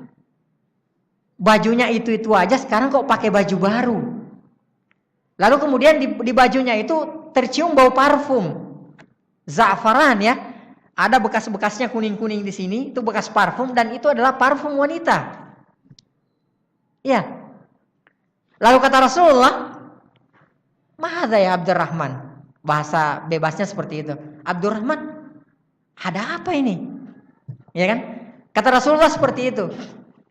Inni tazawwajtu ya Rasulullah. Saya sudah menikah Rasulullah. Rasulullah tanya, apa yang maharnya? Ya wajar, orang yang kemarin gak punya apa-apa, ya kan? Ini harus kalau di mereka itu harus ada mahar gitu loh. Tiba-tiba punya mahar, dari mana? Maharnya apa kata Rasulullah? Lalu kata Abdurrahman bin Auf, maharnya adalah emas seberat biji kurma. Subhanallah. Baru berapa hari itu? Ya. Sudah ada maharnya, emas seberat biji kurma. Ya. Lalu kata Rasulullah SAW, ya. Lalu kata Rasulullah SAW, aulim walau bisyatin. Aulim, kamu beraulim, kamu walimah, walau bisyatin, walaupun dengan seekor kambing. Jadi satu pelajaran juga bagi kita bahwa ketika menikah itu harus ada walimah.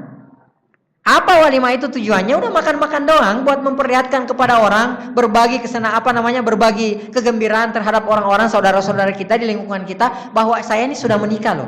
Dan biasanya jarak antara walimah, nikah dengan walimah itu biasanya 3 hari. Ya, jadi nggak langsung, ya. Ya sekarang pagi ini nih menikah misalnya, ya. Sore langsung walimah. Apa yang mau disyukurin? Apa yang mau belum dirasakan kok? Ya kan seperti itu, paham kan maksud saya? Ya. Apa gitu? Tasyakkur, walimatul urs gitu. Apa yang mau disyukuri gitu loh. Ya. Ini 17 tahun, 18 tahun ke atas ya. Itu seharusnya seperti itu. Dan pelajarannya lagi, ya, berwalimah itu apa adanya aja gitu loh. Ya, jadi antum ini afwan ya, antum yang punya anak gadis. Saya punya anak gadis 4. Yang paling besar sudah kelas 2 SMA di Imam Bukhari, alhamdulillah. Ya. Ya, ini buat saya juga ya. Ya. Jangan mempersulit. Ya. Walimah itu jangan sampai banyak kan tradisi kita ini apa? Begitu walimah ngutang-ngutang gitu loh. Iya kan? Gimana caranya? Ada istilah di kampung itu biar tekor asal kesohor. Jangan, ya. Kalau bisa 1 kambing, udah 1 kambing selesai urusan, ya. Keturunan antum nanti tidak terbebani. Ada orang yang walimah ursnya itu 7 hari 7 malam, ya. Begitu selesai acara, yang kepusingan siapa? Mulai dari menantunya pusing, anaknya pusing, orang tuanya semuanya pusing. Pusing apa? Bukan pusing mikirin kontrakan, pusing mikirin hutang. Ya. Lalu kata Rasulullah SAW, awalin walau bisyatin. Berwalimah langkah walaupun dengan seekor kambing. Ya. Ini mulai di sini, ya. Mulai di sini perjalanan Abdurrahman bin Auf, ya. Terkadang saya pribadi bingung harus memulai dari mana ketika menceritakan sejarah beliau karena saking luar biasanya, ya. Antum tahu apa yang beliau katakan, ya. Apa yang beliau katakan itu terkenal, bukannya sombong ya. Beliau itu bukannya sombong, tapi ini ungkapan aja ya terhadap apa yang diberikan Allah kepada beliau. Lau rafa'tul hajar. Seandainya saya mengangkat batu ya. Fawajadtu fihi, maka aku akan mendapati padanya di bawah batu tersebut zahaban au fiddah. Kalau bukan emas, pasti ada perak di situ yang saya temukan. Ini ungkapan beliau. Itu saking gampangnya beliau cari uang. Saking dibukakannya beliau oleh Allah Subhanahu wa taala dunia tersebut. Ya, makanya dalam hadis Rasulullah SAW bersabda bahwa orang-orang yang tidak ada keinginannya terhadap dunia itu karena Allah, maka dunia akan datang kepadanya dengan menghamba walaupun dia benci. Dan itu Abdurrahman bin Auf. Ya, beliau itu mencari harta tapi dia benci, bukan benci, tanda kutip, dia benci sama harta. Ya, bagaimana beliau bencinya sama harta? Ini tanda kutip ya, jangan salah diartikan. Saking bencinya beliau terhadap harta, antum tahu, pernah pada perang Tabuk, sebelum perang Tabuk tidak ada pembekalan buat kaum muslimin, maka Rasulullah berdiri, siapa yang mau bersedekah? Saya akan mengirimkan pasukan untuk berperang ke perang Tabuk. Abdurrahman kembali, siapkan kalkulator ya. Abdurrahman kembali. Lalu kemudian datang, ya Rasulullah, saya punya 4.000 dinar. Jangan antum pikir 4.000 rupiah ya. Ini nanti coba kita kita konversikan ya. Antum bisa pingsan nanti. Ya Rasulullah, saya punya 4.000 dinar. Separohnya 2.000 dinar saya sumbangkan, separohnya saya sisakan buat keluarga saya. Berapa 2.000 dinar? Coba ya, siapkan kalkulator. 1 dinar itu nilainya 4,25 gram. Coba. Afwan ya, kalkulator saya benar jebol. Bukan ngeles, saya nggak bisa, bukan. Emang benar ya. Dan saya matematika agak kurang gitu loh. Terus terang aja daripada saya bohong gitu. 4,25 gram. Ya. 2.000 kali 4,25 gram sama dengan ya 8.500 kali, nggak usah banyak-banyak, 500.000.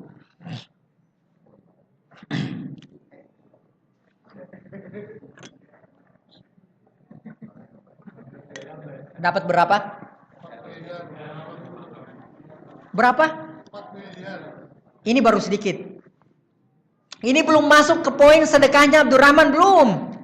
Ini baru pembukaan. Nanti kalau nggak cukup waktunya, nanti pertemuan berikutnya, biar antum lebih kaget lagi gitu loh. Maksud saya begini, keluar dari tempat ini jangan pernah ragu bersedekah. Mana kasamalum min sadaqah. Antum tahu kenapa Abdurrahman bin Auf sangat melimpah hartanya, dan andai dia mengangkat batu, lalu dia pasti menemukan di situ emas, kalau enggak perak. Apa yang membuatnya? Karena doa Rasulullah sallallahu alaihi wasallam. Barakallahu fima atait wa barakallahu fima amsak. Semoga Allah memberkahi apa yang sudah engkau berikan, semoga Allah memberkahi apa yang engkau simpan. Kita tidak langsung dapat doa dari Rasulullah, benar? Saya Amrullah saya doakan engkau supaya hartamu diberkahi. Antum tahu, harta kalau sudah diberkahi, jangan cerita lagi, selesai urusan. Tapi kalau harta kita nggak diberkahi, kelar hidup lo, orang bilang. Antum lihat sekarang banyak orang kaya nggak bahagia. Ada orang yang hartanya miliaran, triliunan, mobil tinggal ganti. Hari ini pakai apa ya? Oh Mercy aja pi. Oh ya udah Mercy, keluarin Mercy. Besok pakai apa? Oh asal jangan Fortuner ya, gatal pantat saya. Ada orang seperti itu tapi tidak bahagia. Kenapa? Karena tidak diberkahi hartanya. Abdurrahman hartanya banyak diberkahi. Kita Tidak didoakan langsung oleh Rasulullah, tapi ada jaminan dari Rasulullah. Ma naqasa malun min sadaqah. Tidak berkurang harta itu karena apa? Sedekah, yang ada bertambah. Ya. Kemudian kita tidak mendapatkan doa langsung dari Rasulullah SAW, tapi apa? Kita mendapatkan doa setiap harinya dari 2 orang malaikat. Saya tanya, malaikat ditolak doanya? Ada yang berani mengatakan malaikat ditolak doanya? Angkat tangan. Sekolahin lagi sama malaikat besok. Ma yusbih, tidaklah datang pada suatu pagi kecuali turun 2 orang malaikat berdoa. Yang satu berdoanya apa? Allahumma. Apa doanya? Malaikat, Allahumma akhlif man anfaqa. Allahumma, berikan ganti. Ya Allah, berikan ganti orang yang berinfak. Ya, itu yang pertama. Kemudian malaikat yang kedua berdoa apa? Allahumma, berikan kepada orang yang menahan, orang yang pelit hari ini, berikan kebangkrutan, kebinasaan. Ya, talafa, kebinasaan. Ya, itu doanya 2 orang malaikat. Ya. Jadi walaupun kita tidak mendapatkan doa langsung dari Rasulullah dalam artian per personil gitu kan, nunjuk satu-satu ke kita, tetapi ada jaminan. Ma naqasa malum min sadaqah, yang pertama. Kemudian yang kedua, kalau kita berinfak setiap harinya itu didoakan oleh malaikat. Maka antum jangan heran, nggak pernah ada orang yang habis-habisan jor-joran sedekah itu miskin, nggak ada. Coba kasih contohnya. Ya. Saya punya cerita. Asar masuk jam berapa, Pak? Berapa menit lagi? Ya. Oh ya. Saya ada cerita. Saya punya om, Allah yarham, semoga Allah merahmati beliau. Beliau sudah meninggal. Itu beliau kaya raya dan beliau bangun bisnisnya itu dari benar-benar dari nol. Ya. Antum tahu, beliau itu apa namanya? Satu kabupaten itu merasakan kebaikannya. Hampir seluruhnya itu merasakan kebaikannya, baik yang kerja, sedekahnya, sumbangannya dan segala macam. Ya, saya sering lihat beliau sendiri datang ke masjid, tiba-tiba ada orang tua, tiba-tiba saat itu uang 50.000 gede sekali, dengan gampangnya dia keluarin, ya, dia kasih gitu loh. Bapak saya cerita, ada tanah, yang tanah itu sebelumnya sudah ditawarin kemana-mana nggak laku-laku. Susah lakunya. Nah, walhasil beliau yang beli. Ya, beliau yang beli. Antum tahu, baru sehari beliau beli tanah tersebut, ditanya lagi sama orang, ini tanah siapa, saya mau beli. Dijual lagi sama dia dengan keuntungan yang sangat banyak. Ini nggak perlu tahunan, nggak perlu mingguan, sehari langsung laku. Salah satu contohnya lagi, beliau bangun ruko, ya kan? Beliau bangun ruko. Nah, ketika ruko tersebut belum selesai, lagi dalam masa proses finishing seperti itu, ada orang yang transaksi sama beliau, sewa, deal. Ya. Setelah disewakan, nggak lama kemudian datang orang lagi, ya, manggilnya Aji. Ji, ini kalau Aji mau jual, saya mau beli ruko ini. Oh maaf, ini lagi kondisinya disewa. Enggak, gini aja Ji, saya bayar DP-nya, nanti setelah selesai sewa saya tunggu, saya bayar sisanya. Ma naqasa malum min sadaqah. Jangan pernah ragu. Saya tidak sedang afwan ya. Saya sedang tidak mengatakan bahwasanya bersedekah supaya dapat harta lagi. Enggak, bukan itu tujuan utamanya. Ya. Tapi jangan pernah ragu untuk bersedekah. Apalagi kalau cuma alasan sekedar bahwa takut harta kita habis, ya. Karena apa? Asyaitanu ya'idukumul faqra. Itu kerjaannya setan, itu selalu membuat kita ragu, was-was, selalu membisikkan kepada kita apa? Kefakiran.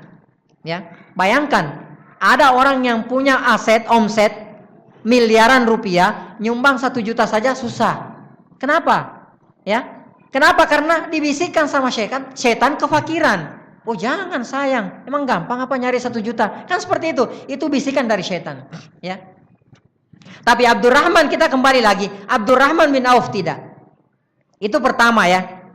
Dan antum tahu, Abdurrahman bin Auf radhiyallahu anhu bukan sekedar menyumbangkan uangnya saja.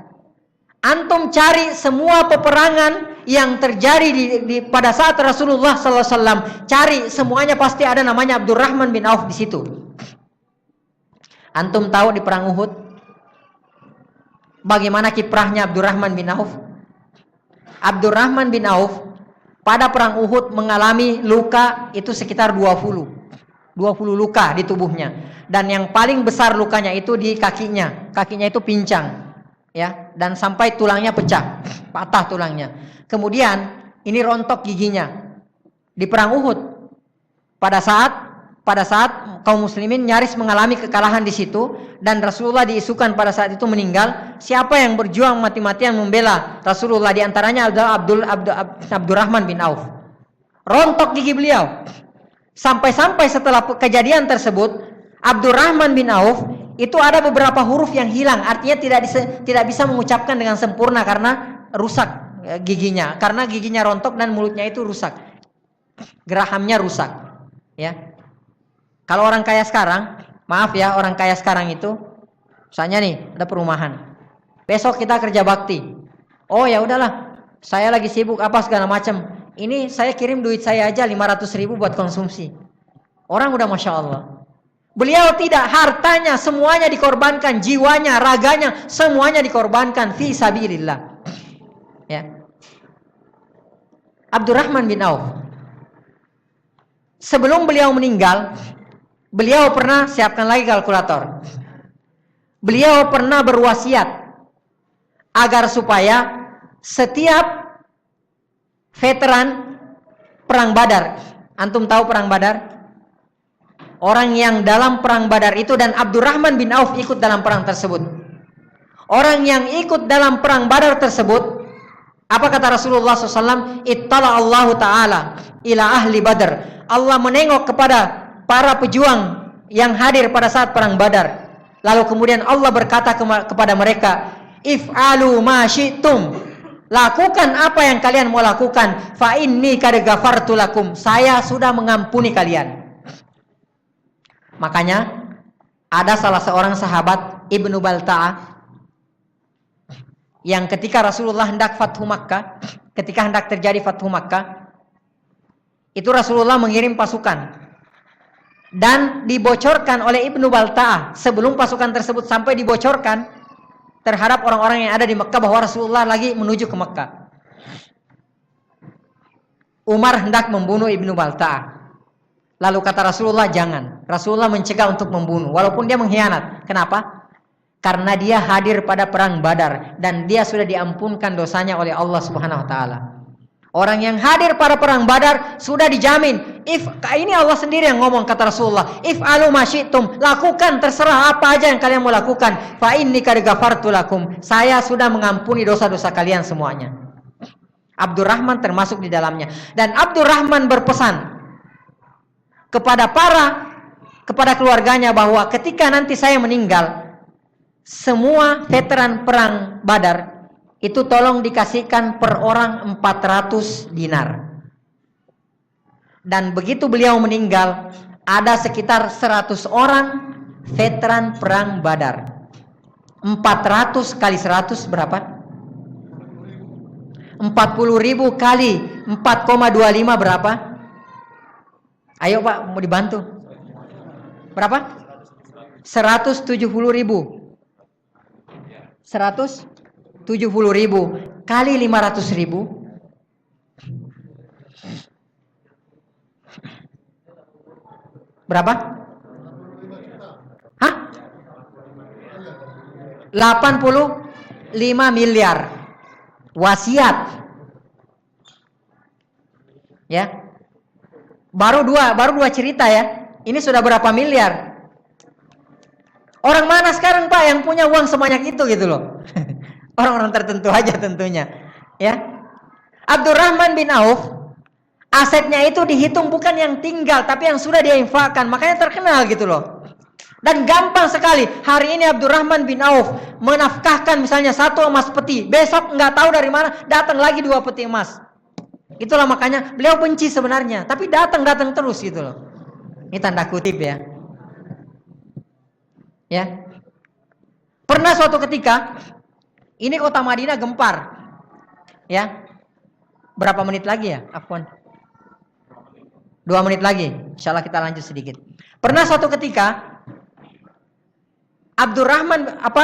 kota Madinah ini gempar. Banyak debu, ya. Ya kan padang pasir. Debu pada berterbangan gitu. Lalu kata Aisyah, "Mahadha? Apa ini?" Lalu kata orang-orang, kabilah perdagangannya Abdurrahman bin Auf datang dari Yaman, jumlahnya semuanya 700 ekor unta. Kalau kita ibaratkan sekarang 700 kontainer. Mobilnya dengan isinya. Isinya bahan makanan, ya, barang pecah belah, pakaian, segala macam kebutuhan penduduk Madinah dan kota-kota lainnya itu ada di situ. 700 ekor unta perdagangan. Lalu apa kata Aisyah radhiyallahu anha? Barakallahu fima a'tai. Semoga Allah memberkahi terhadap apa yang diberikan kepada Abdurrahman bin Auf. Wala ajrul akhirati a'zam, kata Aisyah. Tapi akhirat lebih besar pahalanya, daripada dunia. Disampaikanlah kepada Abdurrahman bin Auf. Abdurrahman bin Auf buru-buru datang dengan segala macam daftar-daftar perdagangannya, datang ke Aisyah radhiyallahu anha. Lalu kata Abdurrahman bin Auf, "Benar apa yang Anda katakan ya ummal mukminin?" Iya benar. Wala ajrul akhirati a'zam. Balasan akhirat itu lebih besar. Lalu apa kata Abdurrahman bin Auf? Anna hadhil 'ira. Semuanya ini wa ahmaliha wa akhlasiha wa aktabiha kulluha fi sabilillah. Semua ini saksikan. Inni ushiduki, kata Abdurrahman bin Auf, saya persaksikan semua ini, semuanya, sekuda-kuda, seonta-ontanya, semuanya kulluha fi sabilillah. Semua saya infakkan di jalan Allah. Ya. Orang kalau mencintai harta, jangankan 700, 1 ekor nggak bakal. Jangankan 1 ekor, satu tempatnya aja nggak bakal diinfakkan ke jalan Allah. Barakallahu lah, radhiyallahu anhu. Semoga Allah meridai beliau dengan serida-ridahnya gitu. Ya. Ini luar biasa ya. Ini baru beberapa, ini kalau saya bahasakan begini. Ini hanyalah setetes yang saya ceritakan tadi, setetes kedermawanan Abdurrahman bin Auf dari lautan samudera kedermawanannya. Dan akan keluh lidah kita, akan bergetar tangan kita ketika kita menulis sejarah Abdurrahman bin Auf. Ya, insya Allah mungkin di lain waktu kita akan lanjutkan ya, karena waktunya ya qadarullah ya. Ini namanya qadarullah, terlambat datang, kemudian kita juga agak lama di mukadimah. Qadarullah. Insya Allah nanti di lain waktu kita akan lanjutkan. Karena waktu sudah selesai, insyaallah kita tutup dengan doa kafaratul majelis. Subhanakallahumma bihamdik, asyhadu an la ilaha illa anta, astaghfiruka wa atubu ilaik. Hadani Allah wa iyyakum ajma'in. Wa sallallahu ala nabiyyina Muhammad wa ala alihi wa sahbihi ajma'in. Wa akhiru da'wana anil hamdulillahi rabbil alamin. Assalamualaikum warahmatullahi wabarakatuh. Lanjutkan muhadarah kita insyaallah. Kisah Abdurrahman bin Auf radhiyallahu anhu. Taib. Suatu ketika beliau pernah menyumbangkan hartanya sebesar 200 uqiyah. Berapa 200 uqiyah? 200 uqiyah itu sekitar, kalau saya konversikan itu sekitar 6.500 sekian gram. Ya. Jadi 200 uqiyah itu sebesar 6.500 sekian gram emas dikali 500.000. Hampir 2 M ya. Iya. Ya, iya, 3M lebih. Antum tahu saat itu yang punya harta sebesar itu saat itu cuma Utsman bin Affan radhiyallahu anhu. Dan pada perang Tabuk tersebut itu Abdurrahman bin Auf paling tinggi, ya. Di atas Abu Bakar, di atas Utsman. Jadi kita sedang tidak membicarakan bahwa beliau lebih utama dari sahabat-sahabat Abu Bakar, Umar, tidak. Tapi kita lagi sedang menyoroti tentang sedekah beliau. Dan pada saat itu Umar bin Khattab itu berbisik-bisik kepada Rasulullah. Ya Rasulullah, coba deh tanya, ini bahasa bebasnya ya. Coba deh tanya Abdurrahman bin Auf, kayaknya dia zalim deh. Apa masih ada gitu yang dia tinggalkan buat keluarganya? Karena pada saat itu memang semua yang 200 ukiah itu dia infakkan untuk perbekalan untuk perang Tabuk. Lalu apa kata Abdurrahman bin Auf? Apa jawaban beliau? Ya Rasulullah, saya meninggalkan lebih baik dari itu semua. Kata Rasulullah, apa itu? Kata Abdurrahman bin Auf, saya meninggalkan untuk mereka Allah dan Rasulnya. Ya, speechless ya. Apa ya? Omongan apa gitu kira-kira kalau kita mendengar jawaban ini menyumbangkan harta 3,5 miliar. Semuanya dia serahkan. Ya, ini duit semua, nggak campur daun. Ya, dengan gampangnya dia serahkan, saya serahkan semuanya. Lalu setelah itu ditanya, apa yang keluargamu makan? Ya, apa jawabannya? Allah dan Rasulnya lebih baik yang aku tinggalkan buat mereka. Subhanallah. Abdurrahman bin Auf pernah menginfakkan onta beserta perlengkapannya 1.500 onta. Ya. Satu onta itu harganya sekitar 9 dinar.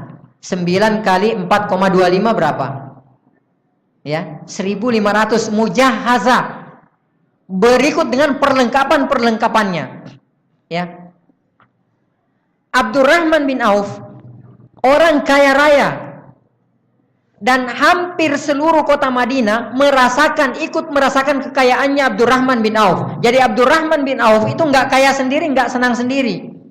Jangankan tetangganya, jangankan keluarganya, jangankan tetangganya, jangankan lingkungannya, seluruh kota Madinah pernah bergembira gara-gara kekayaannya Abdurrahman bin Auf. Abdurrahman bin Auf pernah menjual sebidang tanah. Harganya berapa ikhwati wa akhwati fillah rahimani rahimakumullah? 40.000 dinar. Tanahnya beliau. Itu sepotong kit'ah, sepotong aja tanahnya beliau dijual 40.000 dinar. 40.000 dinar kali 4,25 berapa? Ya. Coba dibahasakan. Jadi biar kita tuh ya Allah nyumbang, kalau kita punya 100.000 kita sumbangkan 50.000. Sekarang gini. Pernah nggak kita punya 100.000 di kantong? Ya. Maaf ya kalau saya terlalu besar membahasakannya. 100.000 di kantong, 50 ribuan dua. Pernah nggak kita menyumbangkan 50 ribunya, lalu 50 ribunya kita simpen? Atau kita cari yang 1.000, 2.000, 5.000, 10.000? Ini kita tidak berbicara 115 M. Kita berbicara 50.000 dari 100.000. Begitu selesai dijual tanah tersebut, seluruh penduduk kota Madinah gembira. Sekarang ada orang kaya tetangga kita. Ya, banyakan yang benci apa banyakan yang suka? Iya. Ya. Boro-boro naik mobilnya. Ya kan? Begang aja marah gitu kan? Ya, paling minjem-minjem. Enak aja minjem-minjem, mahal tahu. Itu bahasanya seperti itu. Abdurrahman bin Auf menjual tanah 40.000 dinar. Ya. Lalu kemudian setelah dijual seluruh, bukan sebagian ya. Seluruh hasil penjualannya 40.000 ini dibagikan habis. Yang pertama dibagikan ke siapa? Dibagikan ke Bani Zuhra, kaumnya dia, marganya, keluarganya semua. Dibagikan semuanya. Yang miskin sedekah, yang kaya hadiah. Oh nggak usah itu, mungkin kata istrinya, nggak usah itu kan orang kaya, hadiah. Ya, itu aja yang miskin nggak ada duitnya, sedekah. Yang itu yang kaya, hadiah. Setelah itu dia pindah ke ummahatul mukminin, dibagikan semua ummahatul mukminin, kasih semua uang itu. Masih ada sisanya, dibagikan semua kepada penduduk kota Madinah, semua disebar itu duit, sawer. Subhanallah, 40.000 nggak main-main. Berapa tadi Pak? Berapa tadi? Hah? 85 miliar. Oh iya, 85 miliar habis. Seandainya dengan penjualan itu beliau bisa membeli seluruh perkebunan kurma kota Madinah. Ya. Fantastik. Ya. Udah speechless kalau udah membicarakan Abdurrahman bin Auf. Fantastik. Tapi ini nyata. Karena dibawakan kepada kita dengan sanad yang sahih semuanya. Ya. Abdurrahman bin Auf walaupun orang yang kaya, tapi beliau adalah orang yang sangat tawadu, sangat tawadu. Ya. Kalau Abdurrahman bin Auf berkumpul dengan para pekerjanya, berkumpul dengan para pembantu-pembantunya, anak-anaknya, lalu kita datang dan kita nggak tahu, pasti kita tanya, man minkum Abdurrahman bin Auf? Mana yang namanya Abdurrahman bin Auf? Kenapa? Pakaiannya sama, makanannya sama, bentuknya sama. Sekarang Pak, kadang-kadang baru jutawan sudah miliuner, sudah miliuner penampilannya. Abdurrahman bin Auf saking zuhudnya nggak bisa dibedakan. Ini yang mana tuan, yang mana karyawan gitu loh. Sekarang kita kalau ngelihat orang yang banyak karyawannya, banyak pembantunya segala macam, lalu kita datang pasti kelihatan, ya kan? Orang yang mana ustadznya? Oh itu, yang paling bagus bajunya, paling panjang jenggotnya kan gitu. Kadang-kadang kita udah tahu, ya. Tapi kalau Abdurrahman bin Auf tidak bisa dibedakan, ya. Itu zuhudnya beliau. Kita tidak sedang membicarakan bahwa kita tidak boleh memakai pakaian yang mahal. Kita tidak sedang membicarakan tidak boleh makan makanan yang enak, enggak.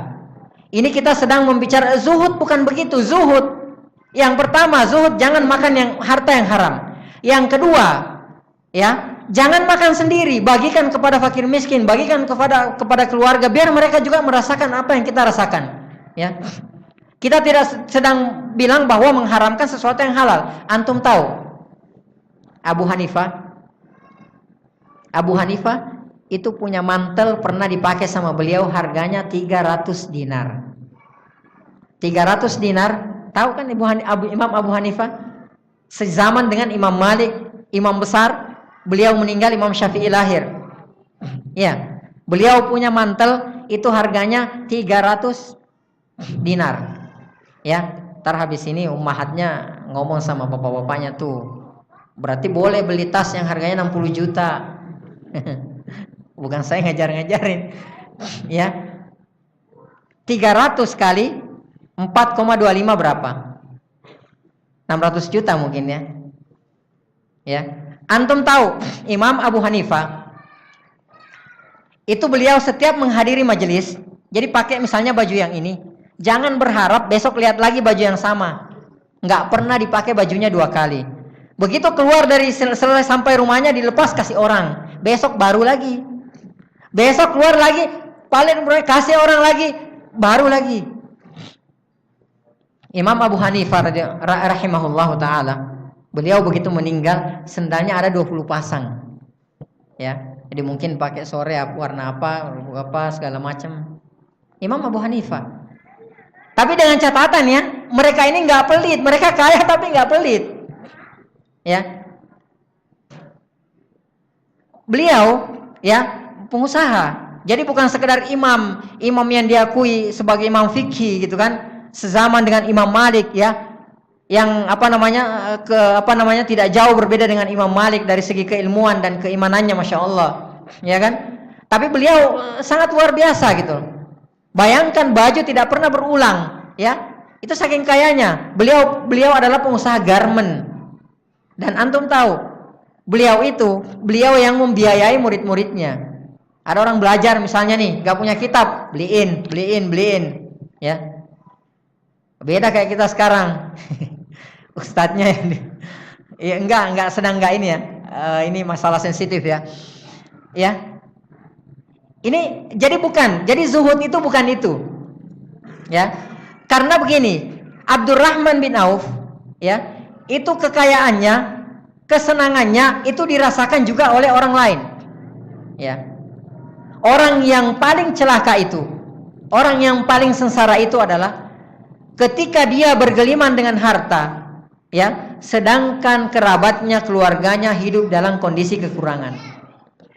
Dan orang yang paling berbahagia itu ketika keluarganya semuanya diperhatikan oleh dia, oleh orang yang kaya tersebut, orang yang berkecukupan tersebut. Ini baru orang-orang yang berbahagia. Dan inilah Abdurrahman bin Auf. Bayangkan, sebidang tanah dijual sama beliau 40.000 dinar. Setelah itu nggak ada yang diambil sama dia, dibagikan semuanya. Ya, itulah yang saya katakan tadi, beliau ini benci dengan harta, tapi datang terus hartanya. Ya, dan sejarah menggambarkan ketika beliau meninggal dan harta warisannya itu dibagi-bagikan, itu sampai di kampak, itu sampai sakit tangannya orang yang kampak emas-emasnya beliau itu. Dengan sedekahnya yang sedemikian, infaknya yang sedemikian besarnya itu, apakah beliau meninggalkan keluarganya dalam keadaan miskin? Tidak meninggalkan apa-apa? Tidak. Antum tahu, waktu beliau meninggal dunia, beliau meninggalkan 3.000 ekor onta. 3.000 ekor onta, kalau satu onta harganya 9 dinar, ya, itu berapa kali 3.000? Yang kedua, beliau meninggalkan 100 ekor kuda. Kuda pada saat itu dijadikan sebagai komoditi perdagangan yang luar biasa, ya, bagi orang pada saat itu. Kemudian ada 3.000 ekor kambing. 3.000 ekor kambing kalau harganya 1 dinar itu sudah berapa? Antum tahu, istri beliau pada saat itu ada 4 dan semuanya mendapatkan warisan satu orang 80.000 dinar dari 1/8.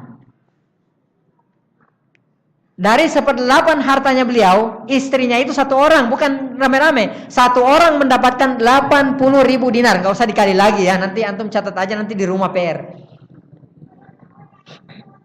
Ya. Dan ahli sejarah mengatakan bahwa total kekayaan yang ditinggalkan oleh Abdurrahman bin Auf adalah sekitar 2.600, kalau dikonversikan ke rupiah 2.600 triliun. Ya. Walaupun demikian kayanya Abdurrahman bin Auf, tapi beliau sama sekali menganggap dunia ini tidak ada. Pernah kok suatu ketika Abdurrahman bin Auf pada waktu beliau sedang mau berbuka puasa, biasanya kita kalau hendak berbuka puasa itu dihidangkan makanan itu kita senang, bertasbih, bertahmid, ya, alhamdulillah, Allahu akbar, segala macam, ya kan? Karena banyaknya makanan seperti itu. Abdurrahman menangis menghadapi makanan tersebut. Kenapa beliau? Ditanya sama beliau, kenapa menangis? Apa kata beliau? Ustushhida Mus'ab bin Umair wa huwa khairum minni. Telah syahid, telah mendahului saya Mus'ab bin Umair dan dia lebih bagus daripada saya. Coba lihat. Ya. Abdurrahman bin Auf, Mus'ab bin Umair itu tidak lebih baik dari Abdurrahman bin Auf.